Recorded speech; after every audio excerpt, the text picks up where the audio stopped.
Chiranjeevi super hit ever green movie Khaidi cinema అందరికీ గుర్తుండే ఉంటుంది కదా. ఆ సినిమాలో మెగాస్టార్ చిరంజీవికి జోడిగా నటించిన హీరోయిన్ మాధవిని ఇప్పటికీ ఎవ్వరూ మర్చిపోలేరు.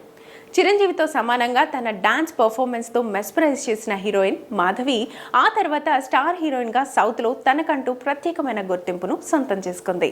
కమల్ హాసన్, రజనీకాంత్లతో కూడా హీరోయిన్గా జతకట్టింది. అప్పట్లో కమర్షియల్ హీరోయిన్గా మాధవికి ఒక రేంజ్లో ఇమేజ్ వచ్చింది. బాలీవుడ్లో కూడా అడుగుపెట్టింది.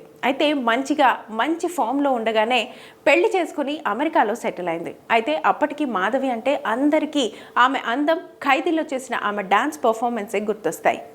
80వ దశకంలో సౌత్ ఇండియాలోనే బికినీ వేసి గ్లామర్ క్వీన్ అనే గుర్తింపుని మాధవి సొంతం చేసుకుంది. అయితే ఆమె మంచి సక్సెస్లో ఉండగానే అర్ధాంతరంగా సినిమాలు వదిలేయడానికి వేరే కారణం ఉందనే టాక్ కూడా వినిపిస్తోంది. అప్పట్లో సౌత్లో ఓ యంగ్ హీరోతో ఆమె ప్రేమాయణం నడిపించిందని, ఇక అతని ప్రేమలో మునిగి చెప్పినట్లు చేసేదని టాక్.